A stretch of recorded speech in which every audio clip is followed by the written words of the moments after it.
하겠습니다. 여러분 오늘 참 잘 오신 겁니다. 나고 죽음이 없는 본래의 모습으로 나고 죽음으로 예시의 말씀을 들었습니까? 그렇다면 여러분, 그대는 본래 이 세상 그대의 몸도 마음도 원래 하나의 헛개비라, 태어나는 것도 하나의 환경이 생겨나는 것이고 죽는다는 것도 환경이 사라지는 것과 같은 것이다.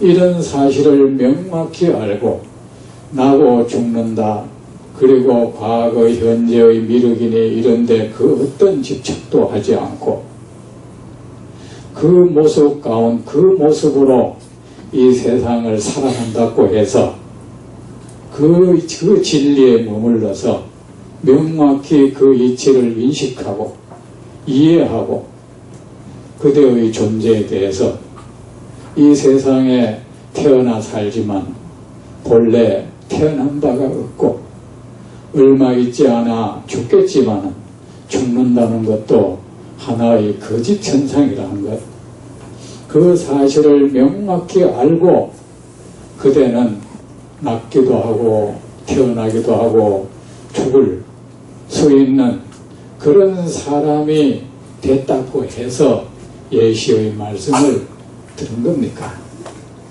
나고 죽음이 없는 본래의 모습, 이 세상 모든 것은 본래 그런 거예요. 그만 나고 죽는 건 뭐야? 하나의 거짓 현상인 거예요. 원래는 없는 현상이 우리에게 있는 것처럼 비춰지는 거예요. 이것을 우리는 진여라고 해요. 나고 죽음이 없는 본래의 모습을 진여라고 하고, 왜? 그것이 날래야 태어났다고 할 만한 거 아무것도 없고, 죽었다고 해야 죽었다고 할 만한 그 어떤 것도 없다. 그래, 이 세상은 어떤 상태든 그 모습에서 벗어나지 않아. 그래서 언제나 내가 그 모습을 떠나고 싶다고 해서 떠나지지도 않아요. 우리가 그 사실을 모르고 있을 뿐이에요. 그래서 우리는 진여를 떠나지 않는다는 말을 하는 겁니다. 우리 존재가 원래 그것을 여여함이라 그래. 변치 않는 거예요. 이 하나의 사실은 아무런 실체가 없는 이 하나의 사실, 이 태어나고 죽는다는 것이 하나의 거짓 같은 그 환영같이 거짓 현상이라는 이 하나의 사실은 억만급이 지나도 이 하나의 사실만큼은 진실한 거야. 거짓되지 않는 거예요. 그래서 그걸 진이라 하고, 참진자 있잖아요. 그거야말로 참된 모습, 참된 현상이고, 이 하나의 사실은 억만급이 지나도 이 세상에 억천만 급을 괴멸했다가 생겨냈다 괴멸한다 해도, 그것을 반복한다 해도 이 사실 하나만큼은 변하지 않아. 늘 그래. 그걸 가지고 여, 그래서 진여라고 하죠. 진은 참되다. 이 하나의 사실은 참된 사실이다. 거짓되지 않다. 부처님은 억만급을 두고 이 말씀을 하셨어. 그래서 부처님의 말씀은 진언인 겁니다. 참된 말인 겁니다. 거짓되지 않은 말인 겁니다. 여러분, 진언한다면서 뭘 배웁니까? 부처님 말씀을 입에 계속 올려요. 그게 진언이에요. 여러분이 스스로도 알지 못하는 말을 왜 그렇게 중얼거립니까? 그것이 신비하다는 생각을 가지고, 거기에 불가사의한 공덕이 알라리 배겨 있다는 생각을 가지고,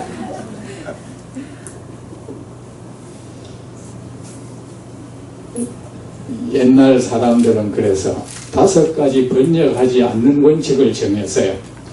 그 가운데 하나가 비밀스러운 말은 번역하지 않는다. 중국 사람이 그래서 그러면서 진언을 거기에 포함해요. 그 진언은 번역하지 않는다. 저는 그 거부했습니다. 이 세상에 비밀스러운 말은 없다. 어떤 스님이 그런 걸 번역하지 않는다고 옛날에 5종 5가지 번역하지 않는 원칙을 얘기했는데 하길래 그거는 그 스님의 견해고 그 스님의 잘못된 견해야. 세상에 비밀스러운 말은 없어. 부처님께서 그러셨어. 비밀스러운 말은 없다고 하셨어. 그리고 말은 우리가 알아듣지 못하는 말은 소리지 말이 아니야. 만약에 씻어라 그러면 깨끗해지리라 예뻐지리라 했다. 우리가 그런 모든 진언에는 어떤 염원이 담겨 있어요. 그 말을 하는데 내가 그러니까 중국 사람이 자기들 말로 그걸 번역해서 하면 되잖아. 그런데 자기도 우리말 똑같이 씻어라 이거하고 똑같은 현상이에요. 그래 여러분 특별히 그런 말 하지 말고 부처님 말씀이 진행해요. 부처님 그러셨잖아요. 경전에 이 모든 말 가운데 단 한 구절의 한마디의 말이라도 중생이 입으로 그것을 외우고 이해하고 지니면 한량없는 복덕을 얻는다고. 여러분 부처님 제자 아닙니까? 여러분 부처님 신자 아닙니까? 근데 왜 부처님 말씀은 그렇게 안 믿어버려요? 부처님이 언제 그런 이상한 말 중얼거리면 한량없는 공덕 얻는다고 언제 그러셨다고? 그러지 마세요. 아셨죠? 네. 여러분은 부처님 신자야. 석가모니 부처님 신도라고요. 어느 특정 스님 신도도 아니고 어느 특정 절의 신도가 돼서도 안 돼요. 부처님의 신도고 부처님 도량의 신도예요. 아셨죠? 네. 자기 자신의 정체성을 확립하세요. 내가 절에 오는 이유, 내가 부처님께 다가가는 이유는 무엇인지에 대해서 확실한 의식을 구축하시라고. 그러나 쓸데없는 말에 휘둘리지 않을 수 있단 말입니다.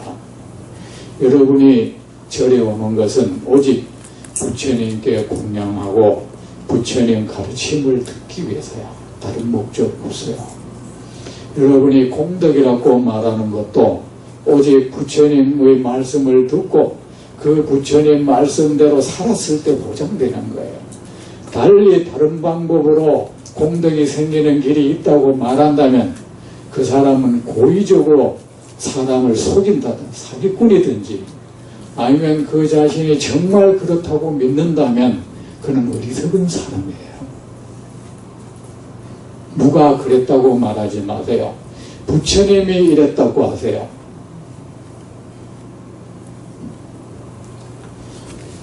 그것이 진념이다. 근데 이런 나고 죽음이 없는 본래의 모습 그대로 나고 죽음으로 예시의 말씀을 들었습니까? 여러분 이거는 우리의 경계입니다. 우리가 아무리 나는 태어났다 죽었다 해도 나는 늙었다 나는 어째됐다 해도 아무리 여러분이 그렇게 말해도 여러분의 그 몸은 본래 나고 죽음이 없어.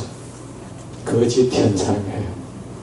여러분의 마음이 자존심을 상했다 어쨌다 해도 그 마음 역시 거짓 현상이에요.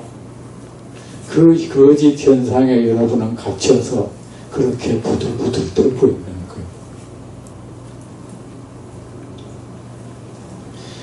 그러므로 예시의 말씀을 들었습니까? 모든 그렇다면은 나고 죽음이 없는 본래의 모습 가운데 나고 죽음이 없습니다. 그 모습 가운데 나고 죽는다는 말 그 자체가 잘못했습니다. 나고 죽는다는 사실이 본래 없는 겁니다. 모든 중생이 그 모습이고 그렇고 모든 존재가 그 모습이고 모든 생명이 그 모습입니다. 여러분이 여러분의 몸이 그렇고 여러분의 마음이 그렇고 여러분이 만나는 그 모든 경계가 그렇습니다.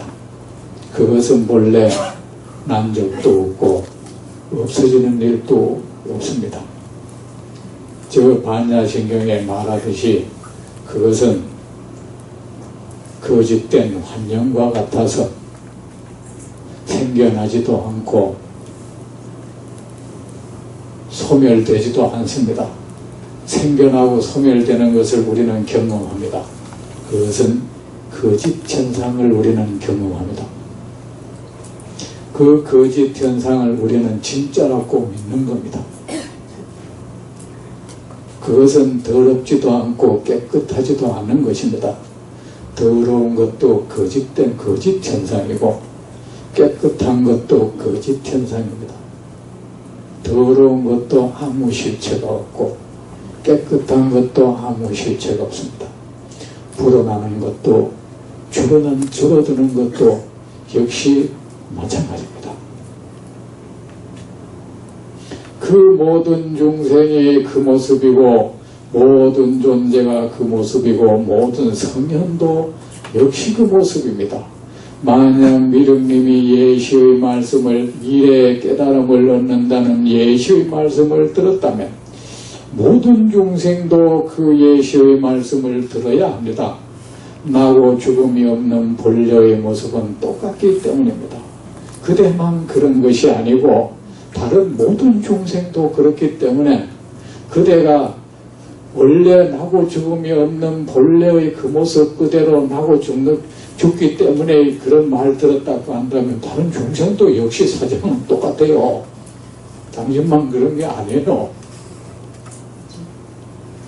미륵님이 그럴 때 이런 말을 들을 때 우리는 어떻습니까? 설법은 어떤 뜻입니까? 여러분, 설법 존재 이야기죠. 법은 존재라는 뜻이에요. 우리는 모두 하나의 존재잖아, 그죠? 이 하나의 개체 존재가 제각기 나라는 이 하나의 개체 존재가 어느 특정한 장소에서 과거, 현재, 미래의 삶을 살아가고 있다 이겁니다.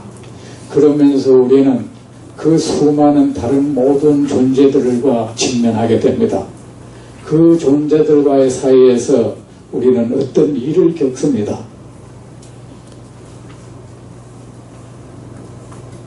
그 속에서 우리는 갖가지 업을 짓고 그 업의 결과로 고통을 받습니다. 그런데 우리는 모두가 고통에서 벗어나고 싶어 해요. 행복하고 싶어 해요. 그렇죠? 그런데 우리는 그렇습니다. 이 고통의 원인이 어디에 있는지, 이 고통은 누가 겪는 겁니까? 내가 겪지 않습니까? 나라는 이 하나의 존재가 겪는데, 나라는 존재가 다른 모든 존재와의 관계 속에서 겪는데, 그 고통에서 벗어나려는 노력만 하고 어떻게 하면 고통이 싫기만 하고 그러면서 우리는 나라는 이 하나의 존재, 이 모든 희노애락을 일으키는 이 중심에 있는 나, 이 나라는 이 하나의 존재에 대한 이해하려는 노력을 안 해요. 그리고 내가 내가 대면하는 그 모든 존재, 나한테 어떤 영향을 끼치잖아요. 때로는 고통, 기쁨도 주고 슬픔도 주고 하는 이 모든 존재들에 대해서 직접적으로 내게 그 영향을 미치는데도 그 존재들을 이해를 안 하려고 그래요. 그 노력은 안 하고 막연히 붙들고 신랑에만 버리고 있어요. 마치 어리석은 부모가 자식을 잘 키우겠다는 생각 하나만 있고 그 자식이라는 그 존재에 대한 이해를 하기 위한 노력을 안 하는 거하고 똑같아요. 그 와중에 뭐가 그 자식이 희생이 돼요. 여러분은 사랑 하나만 있으면 된다고 했죠. 그 사랑 하나가 얼마나 많은 사람을 그 자녀라는 이름으로 내게 태어난 그 인간을 고통스럽게 하는지 그에게 불행을 안기는지, 어찌 사랑 하나만 있으면 된다는 겁니까? 부모는 말입니다. 최소 단위의 지도자예요. 이 사회에서. 모든 부모는 지도자예요. 지도자가 되기 위해서는 그냥 사랑만 가지고 안 돼요. 모든 지도자는 자기에게 지도받는 사람들을 행복하게 살도록 행복을 선물할 의무가 있어야 됩니다. 의무가 있습니다. 그런 사명이 있는데, 그러기 위해서는 어떻게 했습니까? 그렇게 할 지혜와 능력이 있어야 돼요. 근데 우리는 오직 그 욕구 하나만 있고 그 능력을 배양하는 노력을 안 해버립니다.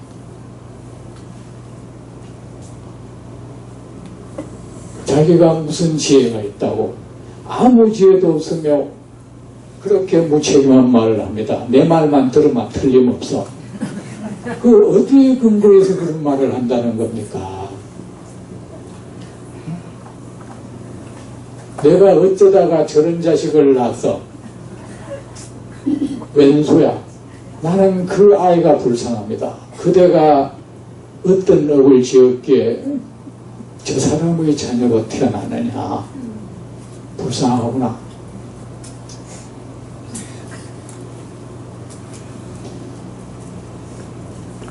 먼저 내가 그 자녀를 훌륭하게 키울 수 있는 부모가 되기 위한 훈련을 해야 돼요. 지도자는 훈련해야 돼요. 지도자에게는 지혜가 있어야 되고, 지도자로서 필요한 덕성을 길러야 돼요. 그런데 우리는 그 지혜와 덕성을 기르기 위한 노력을 해버려요.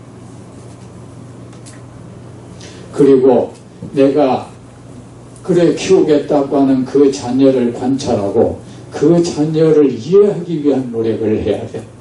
그 자녀의 성격을 내가 채운, 그 자녀의 머릿속에 있는 생각, 그 모든 것을 이해하기 위한 노력을 안 해. 그냥 내 마음대로 프로그램 짜놨어. 그 프로그램 안에 이 사람을 집어넣으려고 그래. 이것은 무슨 횡포입니까? 그 자녀, 여러분 욕구 충족시켜 주려고 이 세상에 오지 않았어요. 자기 인생 살라고 이 세상에 왔어요. 자기 법에 의해서.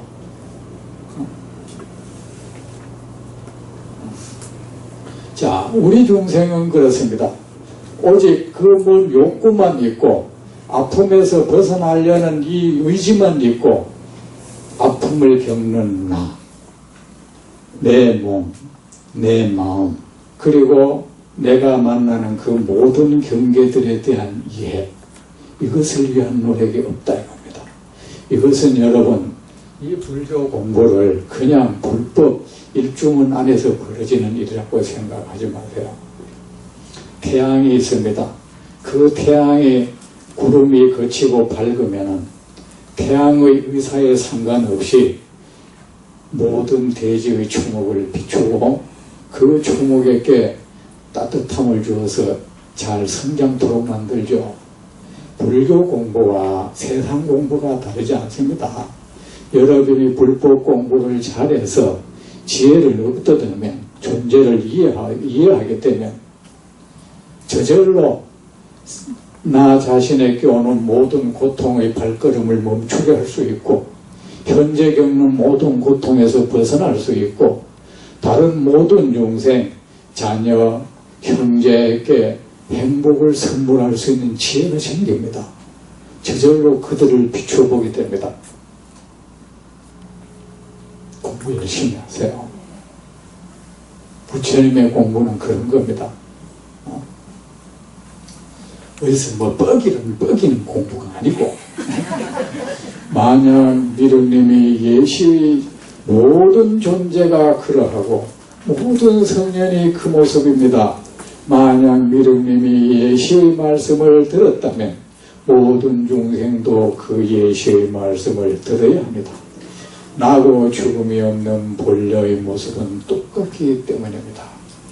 여러분, 그 누구에게 행복을 남기려면 그를 바라보는 내 마음이 평온해야 돼요.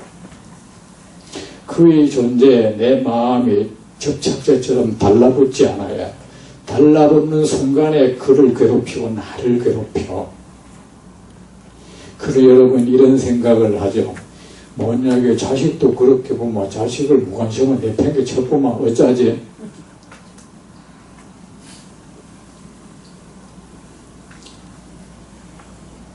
관심을 가지고 지켜보고 그를 이해하고 이익을 주려는 것과 집착하는 것은 다른 겁니다.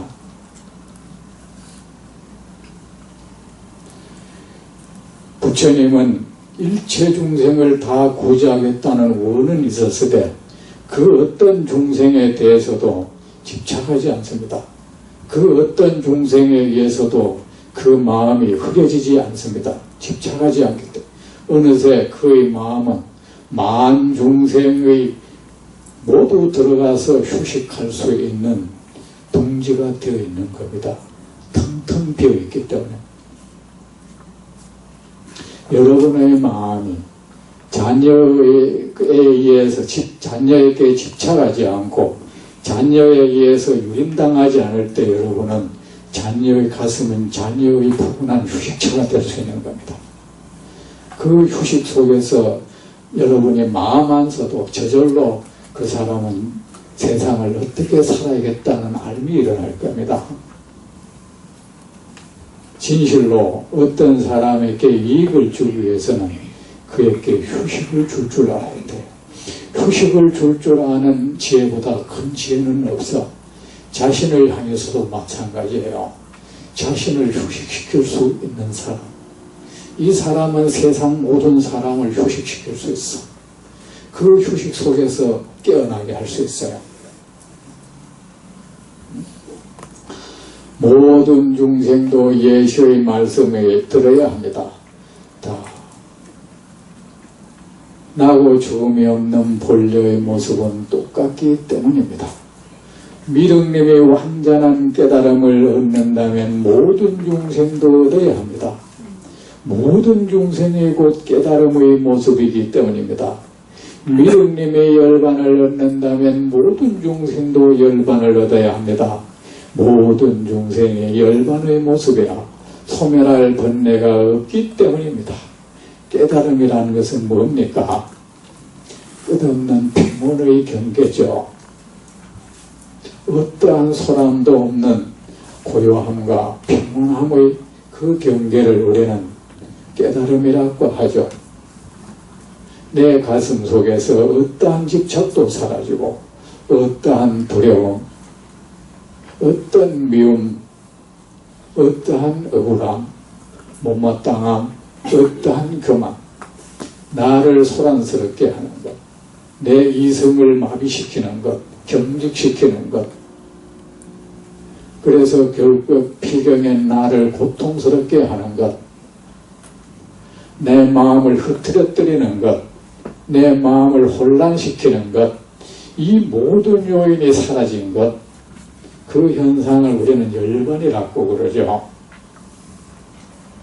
그 열반의 상태를 우리는 깨달음이라고 그러죠.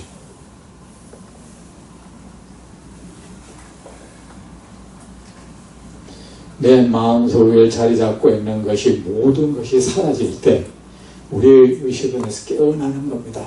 그것이 깨달음인 것입니다. 뭐가 꽉 들어앉아 있는데 깨어날 수는 없죠. 근데 이것은 모든 중생이 원래 그 상태라는 겁니다. 다만 모든 중생은 그 상태를 인지하지 못하고 느끼지 못하고 있는 거예요. 그것을 말하자면 호주머니에 돈이 가득 차 있는데 이 호주머니에 돈이 있다는 사실을 모르고 거짓 노릇하고 있는 거야. 똑같은 거죠. 법화경에 그런 말이 있죠.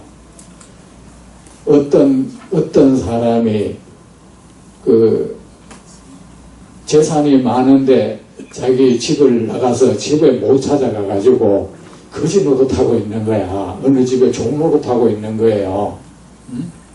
그래서 그와 친했던 옛날 친구가 그를 만났어.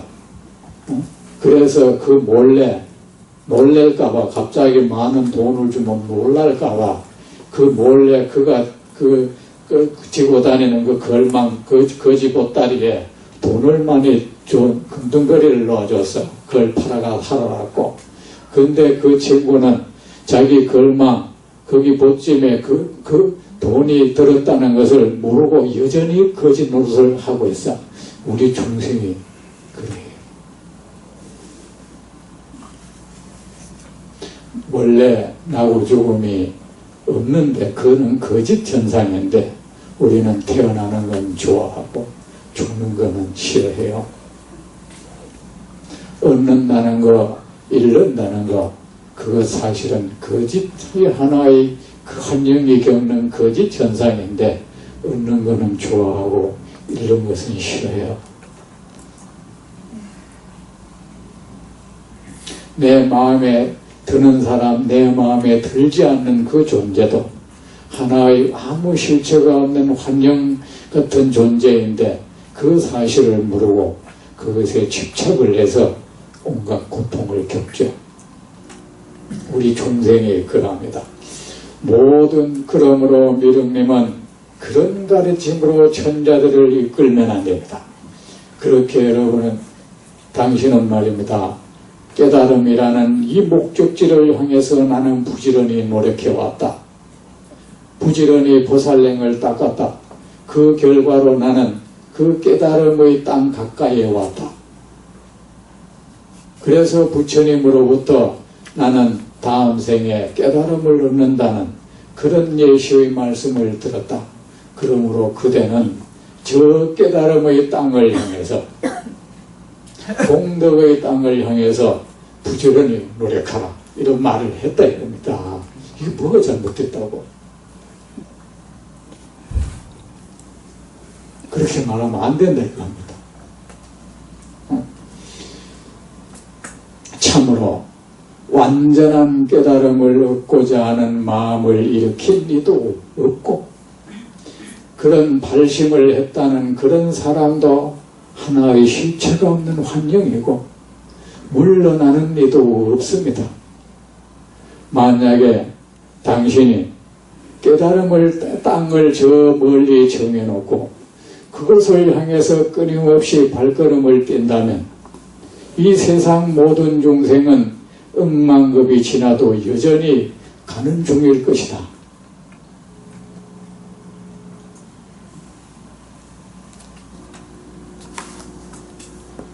부자의 기준을 정해놓고 행복의 기준을 정해놓고 내가 돈을 얼마나 벌어야 나는 행복할 것이다. 그걸 그래 놓고 나는 집을 얼마 몇 평짜리를 가져야 행복하다. 나는 차를 얼마짜리를 가져야 행복하다는 기준을 정해놓고 행복을 향해 나아가는 사람은 억만급이 지나도 그는 여전히 행복을 갈구하는 사람일 것입니다. 그의 땅은 계속 멀리 있을 겁니다. 처음에 50평짜리 아파트를 사면 행복할 것이라 했던 사람, 50평짜리 아파트를 사면은 50평짜리 아파트는 100평짜리로 늘어날 것입니다. 통장에 1억 원이 있어야 나는 행복할 것이라는 사람, 1억 원이 채워지는 순간에 또 다른 내가 모아야 할 돈은 저 멀리 갈 것입니다. 그는 늘 가난한 사람이고 늘 헐떡이는 사람일 것입니다. 그리고 얻은 것 혹시 잃을까봐 전전긍긍할 것입니다. 두려움에 떨면서 할 것입니다. 왜 행복을 내일로 미룹니까? 오늘로 새빵살이 해서 행복할 수 없는 사람, 전세살이 해도 행복할 수 없고, 전세살이 해도 행복할 수 없는 사람, 내 집 가져도 행복할 수 없습니다. 10,000원을 가지고 행복할 수 있다면 더 현명한 사람이죠. 왜 100,000원을 모은 뒤에 행복하려 합니까? 아이, 여러분 원수는 지금 당장 갚으려고 덤벼들면서 왜 행복은 만날 나중으로 미룹니까? 왜 오늘 행복하면 그게 무슨 행복에 대한 불경이라도 되는 겁니까? 결례라도 되는 겁니까? 왜 그렇게 하는 겁니까? 깨달음의 땅을 저 멀리 두지 말라. 어차피 그 깨달음이란 것, 그대가 정해놓은 하나의 헛된 성체에 불과한 것이다. 부처님이 우리에게 물론 깨달음을 말했다. 하지만 그 깨달음은 방편이었다.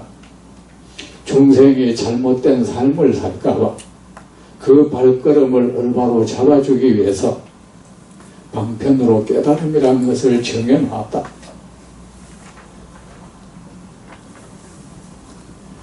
만약에 저 물가에 어린 아이가 뛰놉니다. 거기 물가에 깊은 줄도 모르고 거기 들어가면 죽습니다.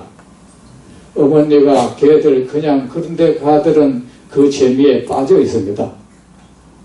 그냥 나오라 하면 안 나옵니다. 붙들러 쫓아가면 정말 안 붙들려고 물속으로 뛰어들어 버립니다. 아이가 죽습니다. 어린 어머니는 어떻게 합니까? 집에 가면은 뭐 좋은 거 있다 하자. 그 어머니의 목적은 아이를 물의 위험에서 건져주고자 하는 것이지 뭐 주려고 한 건 아닌 겁니다. 부처님께서 깨달음을 말씀하신 것도 그러한 겁니다. 중생이 지금 그 자기의 그 덧없는 몸, 실체가 없는 몸, 거짓된 사실은 아무런 실제성도 없는 거, 환영 같은 그 거짓된 존재에 집착을 하고 또 그 거짓된 존재가 만나는 그 모든 거짓 현상에 집착을 하고 거기에 달콤한 맛에 빠져 있고 거기에서 느끼는 달콤한 맛에 취해서 악업을 짓고 그 악업의 결과로 고통을 받고 그러니까 안 되겠다. 저기서 건진해 줘야겠다 하니까 중생들이 그렇게 탐욕스러워하는 건 뭐가 있습니까? 그 탐욕스러워하는 것보다 더 소중히 여기는 것, 더 좋은 것이 있다. 그거보다 더 좋은 것이 있다. 나를 따라오면 된다. 그게 뭐냐? 안욕 따라 삼약, 삼보리, 완전한 깨달음이란 것이다. 그 완전한 깨달음만 얻으면 그대들은 지금 여기서 돈을 벌어서 얻는 즐거움, 원수를 이겨서 얻는 즐거움, 남의 돈을 떼먹고 얻는 즐거움, 좋은 집을 차지해서 얻는 즐거움하고는 비교가 안 되는 정말 좋은 즐거움이 있다. 그 기쁨의 세계로 그대들을 데리고 가야 하는 것은 뭡니까? 지금 우리가 이런 형태의 삶에서 벗어나도록 하기 위해서예요. 깨달음을 얻고자 일으킨 이도 없고 물러날라야 하야. 깨달음이라는 것이 실제가 있어야 거기에서 물러났다 전진한다가 있지. 비룡님, 이 천자들로 하여금 깨달음을 분별하는 견해를 버리도록 해야 합니다. 여러분, 분별이 뭡니까? 여러분은 불교 이런 말을 많이 하죠. 근데 이 말이 좀 고급스럽다 싶으면 그 말을 많이 쓰죠. 많이 쓰고, 그리고 그런데 그 말이 정확히 무슨 뜻이냐 하면 잘 모르더라고. 여러분, 내가 모르는 말을 쓰지 마세요. 말에 대한 책임을 져야 돼. 어떤 말을 했으면 누가 물으면 그 말이 정확한 뜻을 설명해 줄 수 있어야 돼요. 그 말에 대한 정확한 뜻을 모른다는 것은 그도 그 말에 대한 확고한 어떤 의식이 확립되어 있지 않다는 거예요. 막연한 겁니다, 이거. 그 말이 좋게 느껴지니까 그 말을 계속 쓰는 거야. 우리가 좋은 말을 부처님께서 하실 때는 그 말을 여러분 말을 잘 받아 먹고 그것이 하나의 영양제로서 주는 거단 말입니다. 그 영양제를 받아 먹고 몸에 잘 분해돼 가지고 건강한 삶을 살아왔고 행복한 삶을 살아왔고 주는데 우리는 그 약을 분해를 못 시키는 거야. 그 뜻을 잘 모른다는 것은 몸에 집어다가 분해 못 시키고 이 알이 뱅뱅 돌아다니는 거야. 뱅뱅 돌아다니면서 나는 이런 값비싼 약을 먹었다는 이런 의식, 뿌듯함만 있는 거야. 사실은 삶에 어떤 좋은 영향도 못 미쳐. 자, 우리 중생이 첫째 고통받는 원인 중에 하나가 이 세상 존재들을 분별한다는 거예요. 여기서 출발하는 거예요. 분별하지 마라. 분별심 내지 마라. 요즘 말 잘하잖아. 그죠? 근데 분별이 무슨 뜻입니까? 분별이라는 것은 문자 그대로 이 세상의 모든 존재를 나누는 거야. 하나 이 헛개비 같은 것들을 이 헛개비들을 이래 나누는 거야. 나누어가지고 특정 것을 싹 뽑아내가지고 내가 그걸 딱 움켜쥐가지고 그걸 다른 것과 구분하는 거예요. 그게 분별이에요. 그래가지고 분별 끝에는 거기에 우열을 매기잖아. 이것이 좋은 것이다. 이것이 더 나은 것이다. 더 안 좋은 것이다. 이것은 열등한 것이다. 이것은 우월한 것이다. 이것은 천한 것이다. 이것은 귀한 것이다. 이것은 고급스러운 것이다. 이것은 저급한 것이다. 그러죠? 그 차별심을 내죠. 우리는 뭡니까? 부처님으로부터 이 세상 모든 것은 저속한 세상이다. 이렇게 들어요. 거짓된 것에 매몰되어 사는 삶은 저속한 삶이다. 저속한 삶은 고통을 부른다. 그러면서 부처님은 우리에게 우리 중생은 금은보화 좋아하잖아요. 그 금은보화보다 더 좋은 걸 우리한테 줬어. 여기에 있다 가자. 그 깨달음이라고 하는 이 아주 아름다운 것이 아주 이 고급스러운 것이에요. 근데 우리는 그래요. 장사를 하는 것은 돈을 벌고자 하지만은 돈에 눈이 멀어버리면 그 사람 장사 망쳐. 맞죠? 세상 일이 똑같아요. 장사하는 사람이 다른 기업을 하든 어떤 사람이 출세 성공을 좋아하지만 그 출세 성공에 마음이 거기에 가 있어 버리면 그 사람은 망해버려요. 물론 일단은 얻을 거예요. 얻었다가 그것은 산산조각 나버립니다. 우리 중생이라는 것은 그 좋은 것을 목표로 정해놨으면 거기에 집착하고 거기에 눈이 머는 경향이 있습니다. 근데 우리는 부처님으로부터 이 세상 모든 것은 거짓되다, 무상하다, 실체가 없다. 이걸 우리는 공리라고 말해요. 여러분 공리라는 말 많이 쓰죠? 그게 무슨 뜻입니까? 거짓돼서 진실하지 못하다는 뜻이에요. 공은 설입니다. 명사 아닙니다. 아셨죠? 이 존재를 설명하는 말이에요. 근데 자 그랬다. 그나마 이 세상은 우리가 집착할래야 집착할 가치도 없다. 그게 집착하지 말라 하니까 중생은 그래도 뭔가를 붙들려는 노력을 한다. 왜 붙드는 삶이 아예 생활화되어 있고 어제 오늘 그렇게 살아온 것도 아니고 무량억급을 그렇게 살았어요. 여러분 사람을 교화할 때 말입니다. 지금 그 사람의 삶의 행태가 아무리 잘못됐다 해도 지금 현재 그의 삶의 행태를 모조리 바꿔라는 것은 안 돼. 그건 죽으라는 소리예요. 그 사람은 아무리 그것이 단점이라 해도 그 단점이 그를 현재 살게 하고 있어. 모조리 뜯어고치라 이런 말 하면 안 됩니다. 아셨죠? 유도를 해야 돼요. 그건 죽으라는 소리예요. 그에게는 아무리 잘못된 생활 태도도 그 태도로 해서 그는 살고 있어. 그에게 맞죠? 근육이 형성되어 있습니다. 그거 하지 말라는 것은 죽으라는 소리야. 그러니까 우리는 다 뜯어곤치라면 반발합니다. 여러분 그렇게 잘 하죠? 그러면 안 됩니다. 그럴 땐 뭐야? 그 사람이 그 사람의 구미를 당길 수 있는 그 뭔가를 그 앞에 내줘야 돼.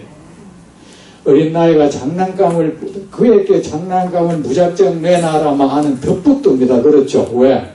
어쨌든 그 사람은 현재 장난감으로 해서 즐거움을 누리고 있어요. 심심함이 없어요. 근데 어머니 그냥 이러면 덧붙듭니다. 뺏으랍니다. 덧붙듭니다. 그러다가 기웃고 아이 다쳐. 그러지 말고 어떻습니까?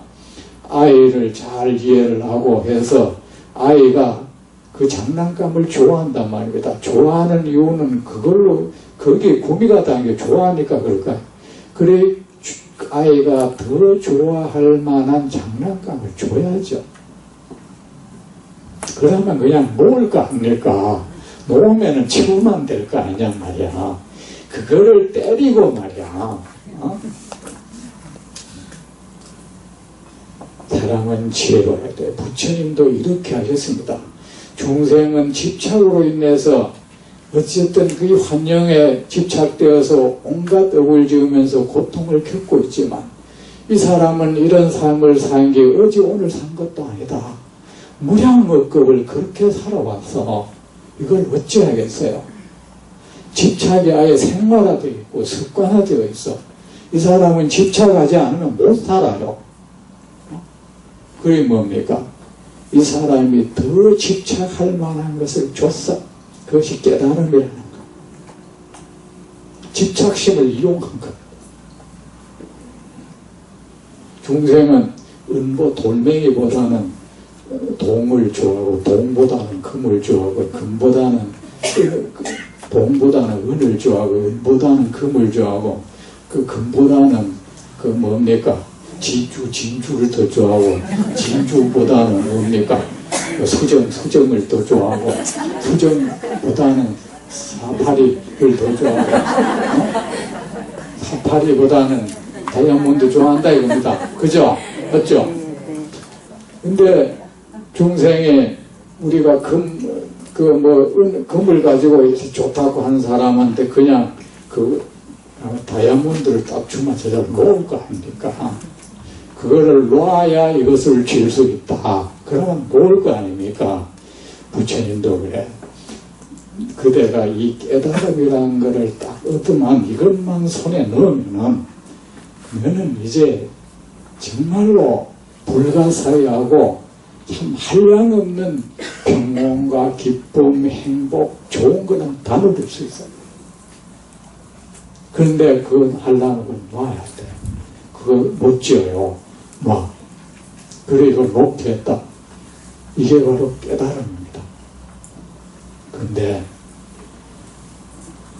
우리는 깨달음이라는 것을 거기에 분별합니다. 깨달음은 이 세상 그 모든 것보다 고귀한 것이다. 이것은 다이아몬드 같은 것이다. 이것은 세상 어디에도 비할 수 없는 곱스럽고 숭고하고 거룩하고 성스럽고 깨끗하고 좋은 거 다야. 어떻게 말로 표현해야 표현할 수가 없어. 무등등각이야. 무등등이 무슨 뜻입니까? 등은 등급이라는 소리잖아. 등급을 매길 수 없는 등급이라는 뜻이잖아. 그죠? 부처님의 가르침은. 그러니까 우리는 이런 거는 다 내놨는데 문제는 깨달음이라는 것에 딱 눈이 멀었어요. 중생은. 이게 굉장히 사실 문제예요. 종교인들은 말입니다. 어찌 보면은 일반 종교인 다른 사람보다도 더 의식이 경직되어 있고 어찌 보면 사악하고 더 산하고 더 거만하고 마음은 더 온유하지 못해. 더 여유가 없어. 더 어리석어, 더 판단력이 흐려. 맞죠? 왜 그렇습니까? 이 사람들은 깨달음의 문이 멀었어요. 자기는 알지 못하는데 더 사악하기도 해요. 사나워 종교인들의 머리 주먹, 이 마음의 손에는 늘 연장이 들려있어. 창검이 들려있어. 누구를 해칠 준비가 되어있어. 늘 누군가를 내려다봐. 누군가를 발 아래로 봐요. 누군가를 업신여겨. 누군가의 머리 위에 늘 내가 설라 그래. 얼마나 저속하고 사악한 마음입니까?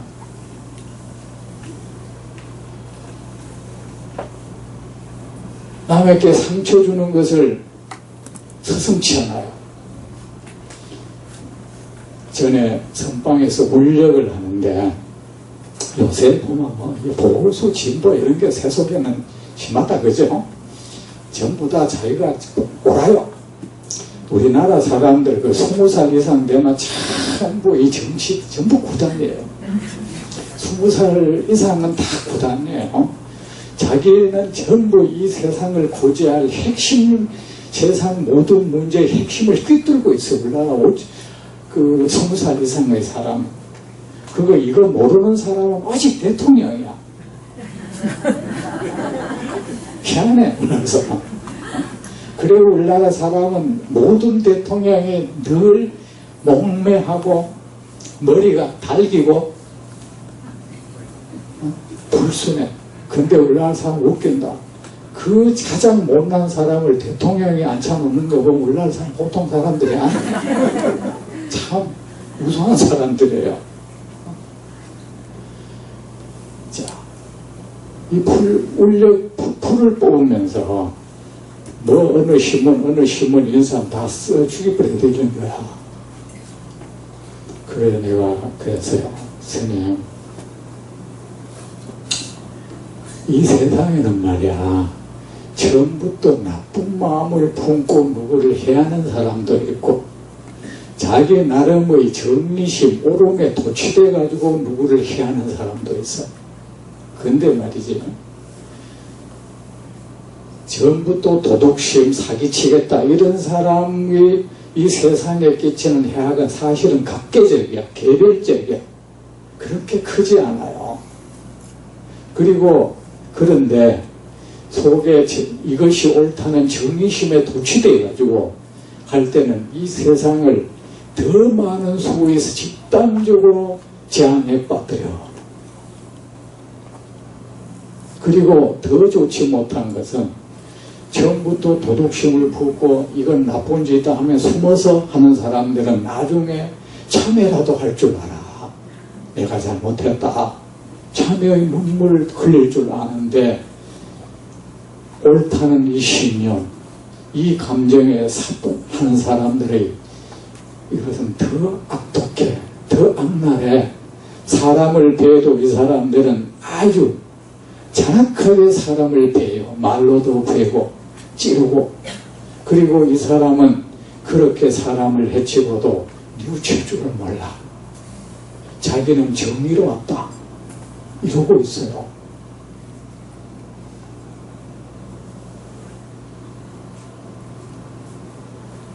우리가 불교문 중에 내가 보면 말입니다, 자기 나름대로 고급 불교 공부한 사람들이 마음이 참 경직되어 있고 무지한 상태에 있다는 걸 알아요.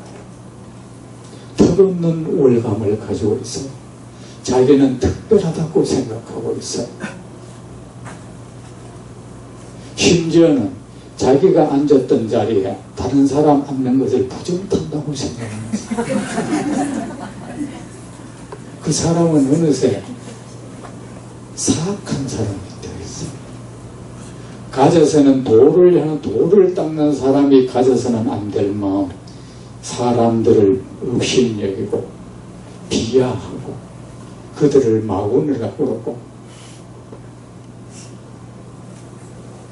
그 자신이 어떤 상태가 되어 있는 줄도 모르고 있어요. 그러면서 자기는 아주 특별한 공부를 하는 우월한 사람이라 그래요.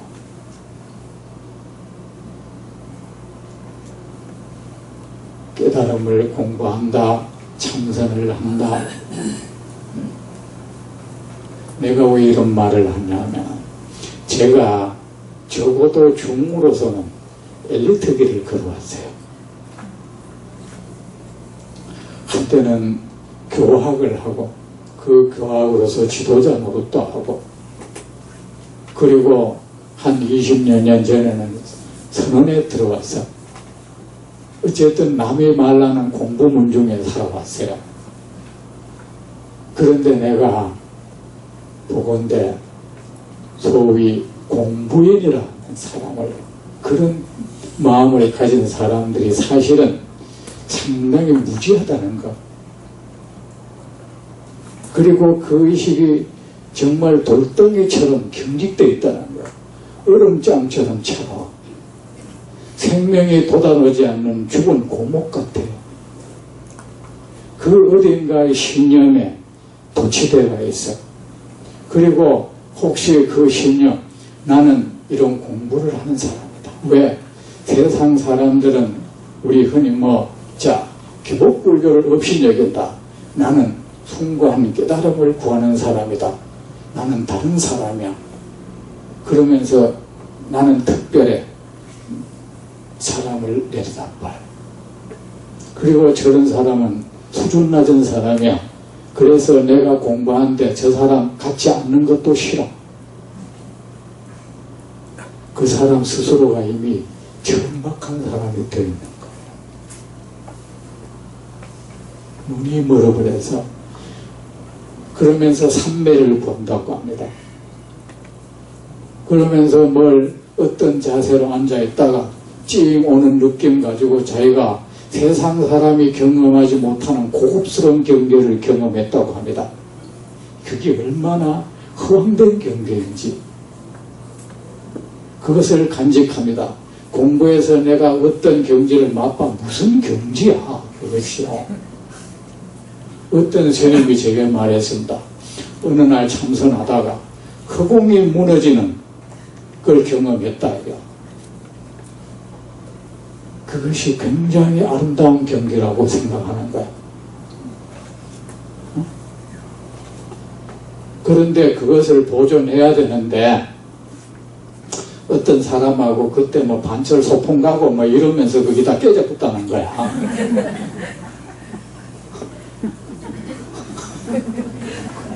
반철 가면 선방에 소풍 가고 하거든. 그러면서 이런저런 일하고 하면서 보존 안 됐다는 거야. 그가 그 얻은 바의 그 추억에 담아 있어서 내가 참 말하기가 어려워서 그 무너진 허공 다시 생길 거야. 그런 말을 들었을 거야 아마.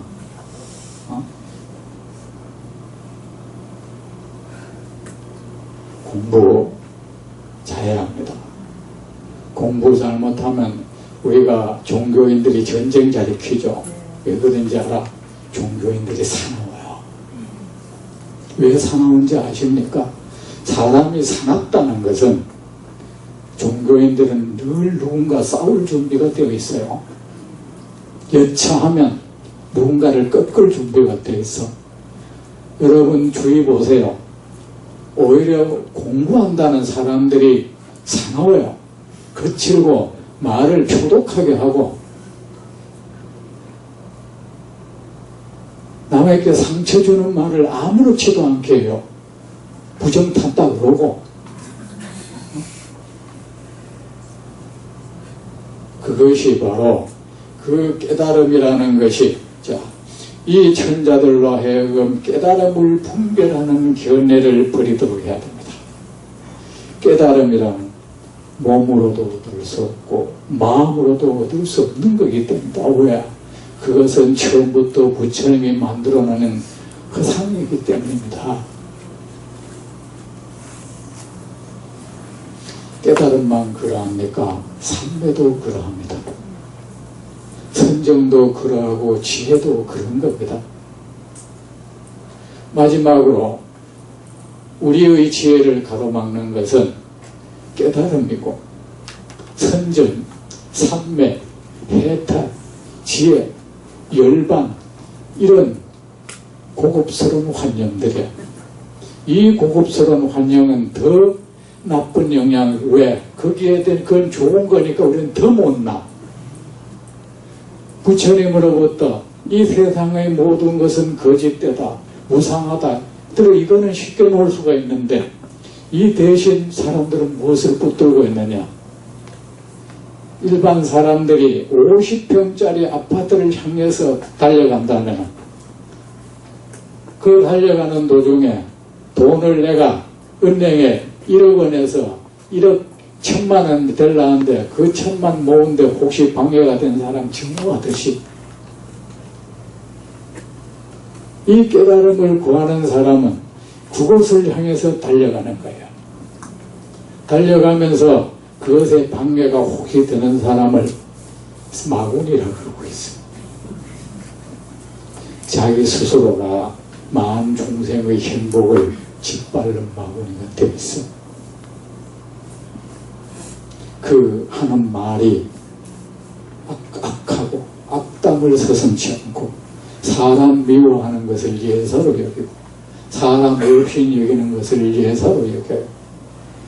황금의 눈이 멀던 개가 돌덩이를 황금인 줄 알고 쫓아가다가 거기에 눈이 멀던 황금의 눈이 멀던 눈이 먼 것은 똑같아요. 이 눈에 모래가 들어갔던 황금 가루가 들어갔던 눈에 상처가 나고 실명하는 건 똑같아요. 녹슨 무쇠칼에 베어 죽은 사람이든 다이아몬드 칼에 베어 죽는 사람이든 죽은 거는 똑같죠.